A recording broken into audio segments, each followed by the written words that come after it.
বিশ্বের ভয়ঙ্কর হাইপারসনিক ক্ষেপণাস্ত্র এখন ইরানের হাতে, আর নিজস্ব প্রযুক্তিতে তৈরি এই ক্ষেপণাস্ত্র উন্মোচন করে গোটা বিশ্বকে তাক লাগিয়ে দিয়েছে তেহরান। দেশটির নতুন এই ক্ষেপণাস্ত্র চিন্তা বাড়িয়েছে ইসরায়েলেরও, এমনটাই বলছেন ইরানি পার্স টিভি।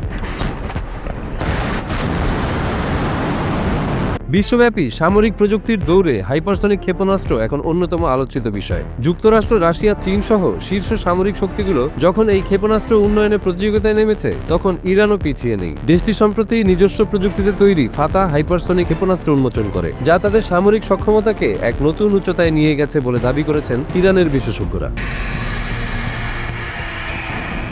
হাইপারসনিক ক্ষেপণাস্ত্র এমন এক ধরনের উন্নত প্রযুক্তির অস্ত্র যা শব্দের গতির 5 গুণেরও বেশি বেগে চলতে সক্ষম, অর্থাৎ এদের গতি হয় ম্যাক 5 এর বেশি। ইরানের ফাতাহ ক্ষেপণাস্ত্রের গতি ম্যাক 13, যা ঘন্টায় প্রায় 16,000 কিলোমিটার বেগে আঘাত হানতে সক্ষম। এর ফলে ক্ষেপণাস্ত্রটি মাত্র কয়েক মিনিটের মধ্যে দূরবর্তী লক্ষ্যবস্তুতে পৌঁছাতে পারে।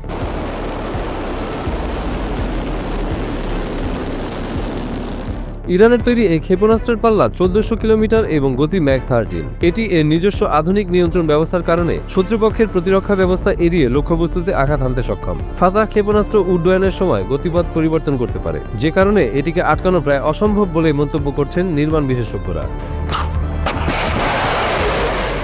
বিশ্বের উন্নত ক্ষেপণাস্ত্র প্রতিরক্ষা ব্যবস্থা যেমন প্যাট্রিয়ট, আয়রন ডোম বা থার্ড, এগুলোকে হাইপারসনিক ক্ষেপণাস্ত্র ঠেকাতে প্রচন্ড সমস্যায় পড়তে হয়। কারণ প্রচলিত ব্যালিস্টিক ক্ষেপণাস্ত্র যেখানে পূর্ব নির্ধারিত কক্ষপথে চলে, হাইপারসনিক ক্ষেপণাস্ত্র সেখানে যাত্রাপথে দিক পরিবর্তন করতে পারে, ফলে এর অবস্থান ও লক্ষ্য অনুমান করা কঠিন হয়ে পড়ে।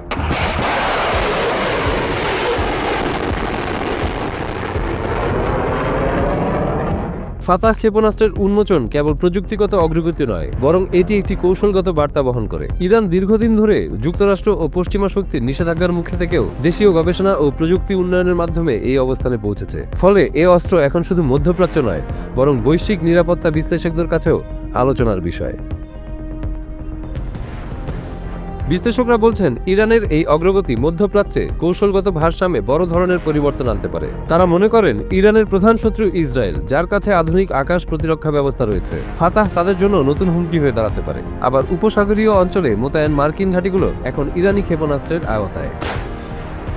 সৌদি আরব ও উপসাগরীয় দেশগুলো, যাদের সঙ্গে ইরানের ভূ রাজনৈতিক টানাপোড়েন রয়েছে, তাদের নিরাপত্তা হিসেবেও নতুন ঝুঁকি তৈরি হলো। ইরানের জন্য ফাতাহ ক্ষেপণাস্ত্র শুধুমাত্র প্রতিরক্ষার হাতিয়ার নয়, বরং রাজনৈতিক চাপ মোকাবেলারও একটি কৌশল। এটি একদিকে দেশের জনগণের কাছে প্রযুক্তিগত সক্ষমতার প্রমাণ, অন্যদিকে আন্তর্জাতিক অঙ্গনে এক ধরনের শক্তির প্রদর্শন।